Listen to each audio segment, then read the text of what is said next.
Chris, put some perspective into this conversation for us. How important is tonight to Steph's legacy? I don't think we should overstate it because it's game 3. If he's pretty good tonight, but then great the rest of the series, or if he's just not that good and they lose, but he's great the rest of the series and they win, I don't think we'll think about game 3. If he's great tonight and then mediocre the rest of the way and they lose or win, what he did tonight isn't going to have a huge impact. So, look, if he's horrible tonight and then they go on to maybe lose the next few games and lose the series, then I think people may look at him a little differently. But it's only game 3. There's so much basketball left to be played that I think we have to take that into consideration. This is an opportunity for him to add to the Steph lore, where the 40-point game in 2016, when he's right back from the knee injury against Portland. You know, the 36-point average against Portland in the last series, the 33-point second half against Houston. Like, this is an opportunity to have one of those nights that we remember when we're talking about Steph Curry in the future. However, I got to admit, like, I remember his second MVP season, when he was unanimous MVP and was just lighting the world on fire. I asked a basketball legend, a basketball lifer, who was a player, a coach, he's been everything. Everybody would know him. I don't want to say his name. I said, is Steph the best player in the world? He laughed at me because he was like, no, he's like, you hide him on defense. He can't control it on that side of the floor. And so my point is, I'm not looking at Steph to do what a LeBron James can do, even what a Kawhi Leonard or a Kevin Durant could do. Like, if Kevin Durant was in this situation where no Steph, no Klay, I still would feel like he might go, you know what I mean? Like, they got a chance, right? Or if it was LeBron or Kawhi. Because essentially, even without Klay and KD, you're talking about one superstar, Steph, against one superstar, Kawhi, and a bunch of good players around them, role players. And this shows why those guys probably are better than Steph, no matter what he does and his legacy and how great of a shooter he is and how many championships. He can't control it on the other side of the court. And I think some of it's size. Like, how many small players have ever been able to just control a series? Isaiah Thomas, obviously, the legend, was tremendous. He and Steph are the only two small guys to even lead a team to a championship. Right. But even when Isaiah was doing it, Dumars was great in those finals. Dumars he was Isaiah's Klay Thompson. Yeah. And he was a finals MVP. Right, he was a finals MVP the first year they won it. So he was always great there. Allen Iverson, we saw him do it for a game against Shaq and Kobe when they won game 1, but never won a title, obviously. So I don't know if some of it's size, the defensive liabilities, but I just don't expect him to be able to take over the game like I would expect a KD, a LeBron, or a Kawhi Leonard to do. You stole all my points because this is my exact same Good, then thing. I'll talk. You know what? For real, though. No, I mean, just to echo what he said, because I don't think it's that big of a deal because it's game 3.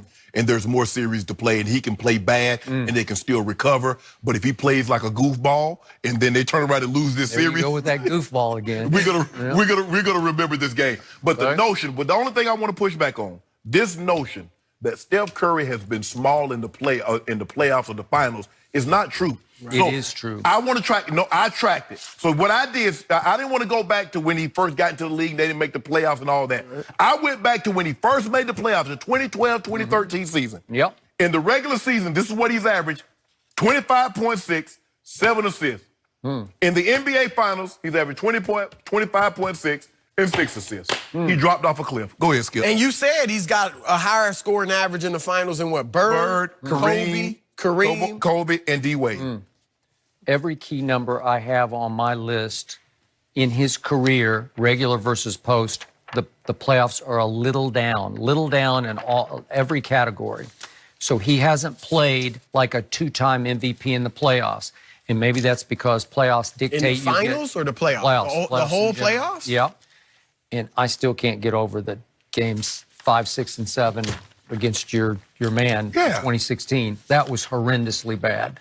And again, in those 3 games, he shot 37% from the field and 36% from 3. He's like a 50% three-point shooter. And that was a dramatic fall. And then we get all the way to game 7, and he shot 6 for 19 in his house. This is it. This is for your legacy. And he was 4 of 14 from 3, and we get to the fourth quarter with the game on the line. He goes 1 of 6 from the field and 1 of 5 from 3, and has the crucial turnover where he whips it behind his back, fourth row.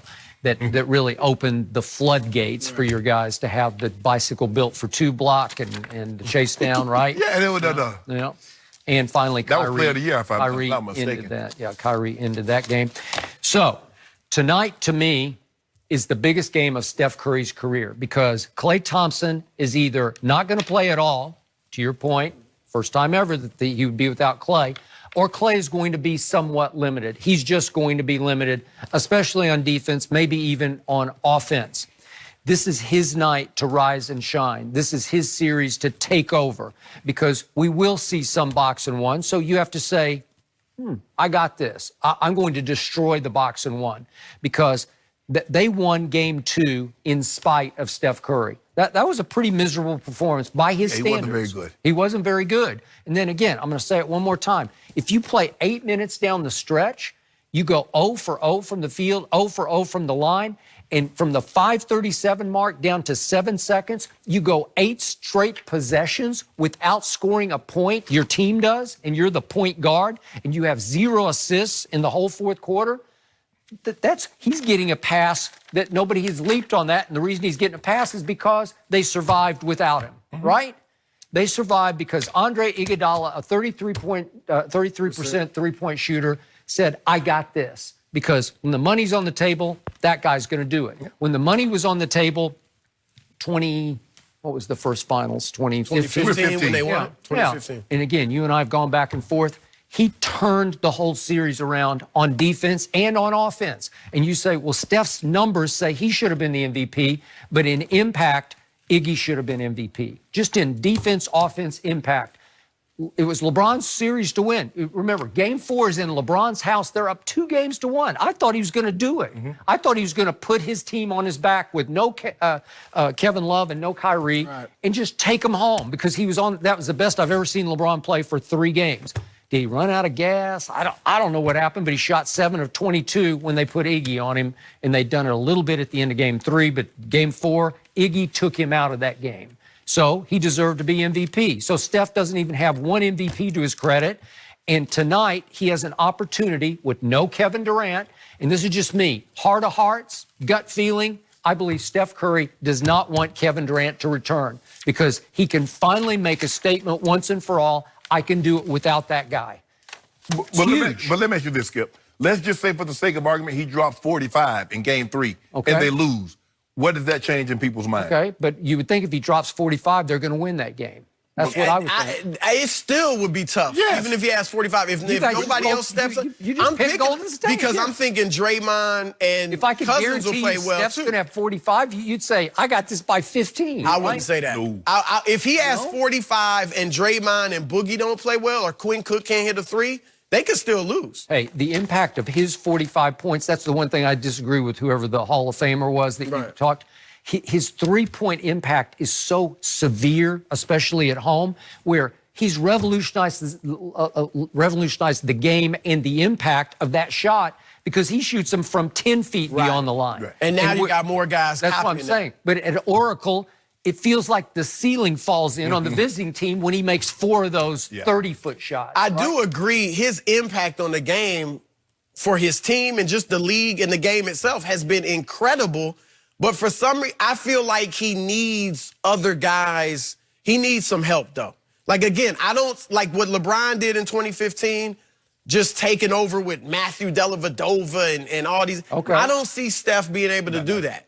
Even though he has arguably more impact on the game than LeBron when his team is around him. Hey, when he's going, he has huge impact. But we've never seen that without Klay and Draymond. We have not. Now, maybe he'll show something tonight that I haven't seen. And by the way, you do have to, quote unquote, hide him on defense, but that year he won the unanimous MVP, he led the league in steals. So you got to give him that, He gets steals, and he's a smart and willing defender. Like, he tries, right. Okay. But I just don't. And I think a lot of people, like you're saying, Skip, if they win this championship and he doesn't get the Finals MVP. A lot of people will hold that against him. So I think he needs it for the naysayers, but I do think Finals MVPs are overrated. I mean, Kareem only won 2 out of his 6 championships. Okay, but this is it. This is his opportunity to shine. Yeah, with no KD, he has to win it. He just played the greatest stretch of his career, Steph did, in the last quarter, in the last game against Houston, Game 6, and then those 4 against Portland. Yeah. I've never seen him play better at a higher level than in those sort of 5 1/4 games. And he was good right? in Game 1, even though they lost in the Finals. Got it. Now, this is it. They're a little shorthanded, if not a lot shorthanded. And if they win the game tonight, they could break Toronto's will because Toronto hasn't done this before, even though they got playoff experience. But if Steph just shoots them right in the heart tonight, then all of a sudden you can say, put Kevin on the back burner, right? We don't really need Kevin in Game 4. Well, if Steph takes over Games 3 and 4, well, he's on course to run away with Finals MVP. He's the favorite now, right? Right. So this is his moment. Rise or fall, sink or swim. But Draymond and Boogie lurking, though. Okay. No, like, look, if I had to pick Golden State's MVP right now, I would give it slightly to Steph because of Game 1, he was really good, even though they lost. But Draymond would be right there. Okay, so tell me this. Would be if right Steph Curry tonight does exactly what he did in Game 2, 6 of 17 and 3 of 10 from 3, who wins the game? Toronto. Okay. Thank I you. agree. So that's yeah. how big a deal this is for Steph Curry. He needs to be big. This but is his night. It's just more And games again, to be played. we heard that Kevin yesterday, according to Steve Kerr, is ramping up his rehab. I'm watching Kevin walk. He ain't ramping up nothing. He looked like he need a ramp to get up a step.